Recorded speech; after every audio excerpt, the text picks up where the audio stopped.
Instagram marketing tips you need to know for your small business. First is to optimize your profile. The goal with this is to make sure that people who land on your profile or view your content know that they're in the right place and know exactly what your business does and why you're worth following. Your profile page is like a business dating profile. This is where people come to learn more about you and see if you're a good match for them.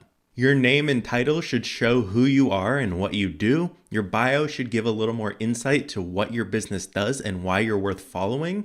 It can also be a great place to throw in a little bit of personality if you see fit. And a great example of this is the Duolingo TikTok page if you go and look at their bio. And the last line of your bio is usually a great spot to include a clear call to action to guide people to the link in your bio or to a landing page that you may see fit.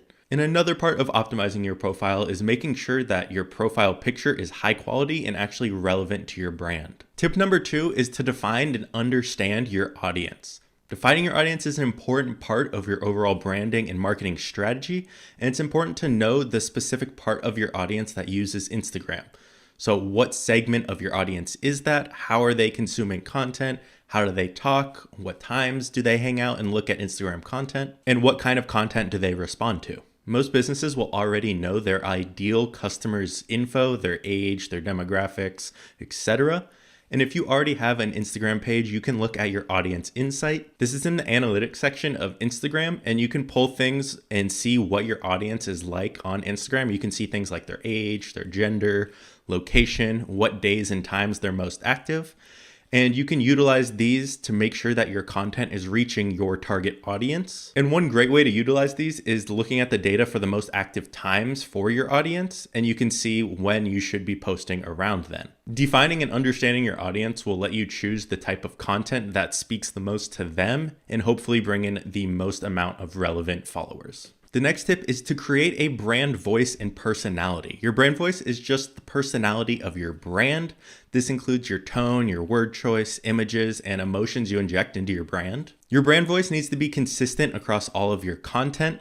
An inconsistent brand voice makes it difficult for an audience to relate and trust you. And the last thing you want to be as a brand is being boring and bland with no personality. It's just a surefire way to fail on social media. Having a strong personality and identity as a brand not only strengthens your brand, but will help your content perform better as well. And some of the ways you can do this is first by defining your brand's personality. So determine the personality traits and characteristics that represent your brand. This could be professional, playful, authoritative, friendly, humorous, and this should directly line up with what resonates with your target audience. And that previous research you've done of understanding your target audience and knowing their interests and values will help you define this even better. And you want to make sure that your brand voice aligns with your overall brand identity, including your mission, values, and positioning. And keeping this consistent across Instagram and all social medias will reinforce your brand's identity and enhance its recognition. The next tip is to experiment with multiple different forms of content. There's a lot of different forms of content on Instagram, from Reels to Stories to normal posts.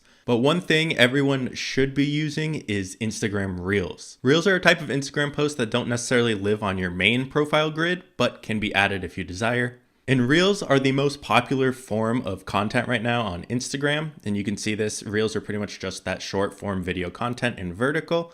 It's kind of like TikTok videos, but for Instagram. And Reels have over twice the reach of other types of content on Instagram. And with how popular short form content is across platforms like YouTube Shorts and TikTok as well, they're really an essential part of your marketing strategy when it comes to Instagram. And one of the newer features on Instagram is being able to categorize Reels into series, which is just a feature that you can group similar content together for better discovery. And not only just better discovery, but people can see a piece of content they like, see a playlist or series, and then click into that and see more content that they want to consume instead of just hoping to see your next piece of content is something very similar to that. So it's great for discovery and just building that relationship with a potential customer. The next tip is understanding post times and post frequency. So how often you should be posting and when. So when it comes to post times, generally wherever your audience is, 9 a.m. to 12 p.m. local time, wherever your target audience is the best time to post on Instagram. Now, you can be experimenting with different times, testing a few hours before, a few hours later, and see what's a good time and what is performing better. And if you already have some social media presence, you can check your analytics on platforms like TikTok and Instagram to see what days and times have the highest number of your followers online. And when it comes to post frequency, it's going to vary depending on the resources and time you want to allocate to your social media strategy, as well as what forms of content if you're posting. If you're posting reels, 3 to 5 times a week is great. Overall, 3 to 5 times a week is normal. Anything more than that, a lot of times it'll feel somewhat annoying, like it's too much. Anything less than, I'd say, once or twice a week is hard to be relevant in the conversation. So 3 to 5 times a week, and you can add in stories here. You can add in normal posts, reels, a combination. It is going to depend on your resources and the time you do have to allocate to it. The next tip is going to be turn your stories into Instagram highlights. Your best Instagram stories can be immortalized on your profile when you organize them into story highlights. These are little bubbles you're going to see on the bottom of your profile. And what these are collections of stories that you can categorize by type, product, season, or the purpose of them. Normally, for a business, I would like to turn these into a couple different things. So whatever's the most relevant type of content that your audience is consuming, it can save that story into that highlight. So for example, for a business, I would have a certain type of content first, then maybe you have customer reviews, you might have features of a product. You might also feature different customers who are posting or sharing your things as well. So any stories that you save, you can save these into what are like mini playlists for stories on the bottom of your profile called story highlights. And it's a great way for someone who just lands on your page to quickly see what you're about and what type of content you have. So anything that's just promotional product, you normally don't want at the front when you organize it, because that's going to be the first thing they click on. And you can set little thumbnails for these so it is relevant and they can see what it is, as well as a little title for it. The next tip is to try utilizing Instagram ads or boosting your top performing posts. While the main goal is to reach more customers with your organic content strategy, there's a lot of benefit in testing out paid Instagram ads. You can get more reach this way and better targeting, so you know you're targeting your specific audience. You can do things like boosting your top performing posts. You know these are resonating well with your current audience, so getting them shown to even more people can be a beneficial way to get in more leads and more followers that way. You can also do things like boost an influencer marketing campaign that you had, promote a sale, or just use ads when you're trying to reach a new market. And some of the best practices for utilizing ads are to understand that it's not supposed to be a direct sales pitch. You're supposed to blend the line between normal content and promotional content. So depending on your goal, this could be to get a lead, sell a product, or just increase your reach and followers. The main goal with ads is to somewhat entertain the audience and also offer something of value that they would want, so you can get those leads in that way. So blending between normal content and promotional between those can be beneficial for growing on Instagram and increasing your business. The next tip is to not be afraid of Instagram influencers. According to one study, 87% of participants reported buying products based off of an influencer's recommendation. Influencer endorsements not only increase a brand's reach on Instagram, but also send trust signals to users as well. And when it comes to working with influencers, these don't have to be people with millions of followers. The best influencers normally, especially for a small to medium-sized business, are the medium to smaller sized influencers, because they have usually the best engagement and reach for the price they're at. Now, you don't want someone with 10,000 followers usually, but someone with 50 to 500,000 followers is usually the sweet spot. They're not so big that their audience is irrelevant towards your niche. It's a lot more beneficial to work with someone who has 50,000 followers, but is very honed in on your specific niche and that type of content, so their audience is very relevant, compared to someone with 300,000 followers that is a lot more general of an audience, because you know it might not resonate with them as well. And if it doesn't resonate, then it's probably not going to get as much reach, because that content is not performing well with its current audience and not getting pushed out even more. So finding these smaller influencers that are very relevant in a specific niche can be very beneficial and a great way or side piece to running Instagram ads. And a great way to think about this is comparing it to the average CPM, which is just the cost per 1,000 impressions, and seeing what it would be compared to an actual Instagram ad. So let's say an Instagram ad per 1,000 views, you're paying, we'll just say $10. It's right around there right now. Well, if you can get an influencer to do a post and their CPM comes out to on average $5, that's going to be a lot better spend of your money. And you know you're targeting a pretty relevant audience, and that's going to live there on their page forever. So just looking at their average content, how well it does. Usually branded content isn't going to do as well as their normal content. So take it with a grain of salt, see what it is, and see if it would make sense to work with that influencer, or even just test out a couple. But these don't have to be huge influencers where you're spending tens of thousands of dollars. These small to medium-sized influencers work great as well. The next tip is to not spend too much time worrying about hashtags. Hashtags have their place, but they're not anywhere near important as they were a couple years ago, and they continue to be less and less important. Before, hashtags used to be a way for people to be found. People would look through hashtags to see relevant posts. Right now, there are so many posts under all of those and so many people utilizing hashtags that it's almost irrelevant when it comes to that. But hashtags do have a place on Instagram because they help tell Instagram what your content is about so they can show it to a more relevant audience.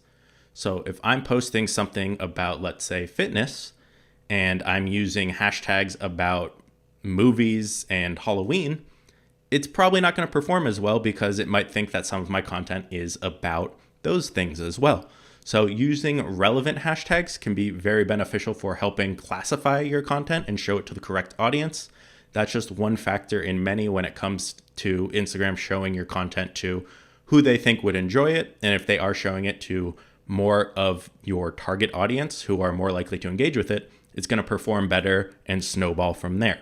So throwing in a ton of huge hashtags really isn't the best strategy. Having a couple specific hashtags is great. And if you do end up running across some that are relevant and performing well, any trending hashtags or things that are relevant, and you can utilize those, that can be a great way because it does look like they do push the timely type of hashtag and content a little bit stronger when the time comes with those trending hashtags. But don't spend a ton of time trying to figure out an entire hashtag strategy. They're really not that big of a deal anymore. They do help, like I said, classify the content, but don't waste too much time on hashtags. The next tip is to utilize your analytics. This is one of the biggest mistakes I see people making is not utilizing their analytics. They're one of the most important tools when it comes to being successful on social media. It pretty much just gives you valuable insights into what type of content your audience wants to see and how they're responding to your current content. You'll be able to see what type of content and what forms of content, how long the content is, and maybe how you're titling it or framing it, and see how it's performing with your current audience. This will give you an idea of what to post more of, what to post less of. You can look at things, for example, on videos, you can see the average watch time. That's usually a great way to see if someone or some audience is staying on the video and actually watching it, they're interested in it and it's relevant to them, versus is everyone just clicking off right away. And a lot of these factors are what drive the algorithm to promote your content even more. So knowing, hey, is this getting good engagement, likes and comments? Is this have a good watch time? A lot of times is directly correlated with if your content's getting pushed and will it be pushed even more and get more reach. So utilizing these is pretty much imperative when it comes to understanding if certain content is performing well or if you should pivot and try a different type of content or even different posting times. You can look at your analytics and see how they're performing and just take everything into account. Now, don't just do this with, oh, I tried one piece of content and didn't do well, so I'm not going to try that anymore.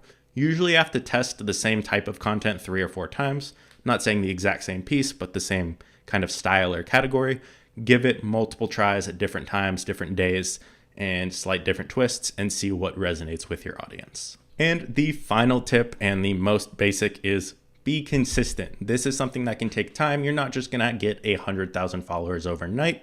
While it is possible to grow extremely quickly, content is the backbone of Instagram marketing. So being able to create good content that's relevant to your audience can take some time, can take some resources, but it's definitely worth it in the long run.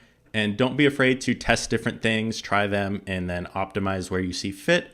And eventually you'll find a strategy that will start working for your Instagram marketing. Social media and Instagram in general are just some of the best ways to get free marketing and content and engagement when you compare it to the cost of running ads on this and the amount of eyeballs you're actually reaching. So be consistent with it. It can take some time. You're going to find a lot more content that doesn't work well than what does, but double down on what is working and just be transparent, have that brand voice, and communicate with your audience, provide customer support, and just be well-rounded on Instagram, and your marketing strategy will follow. So that is it for this video. I hope you guys enjoyed. If you have any questions, feel free to leave them down below, and I'll see you in the next video. Tired of feeling overwhelmed with marketing your small business? Let our experienced marketing team help your business grow. With personalized strategies tailored to meet your needs, we'll help you stand out in a crowded market. Contact us today for more information at foxsocialmedia.com.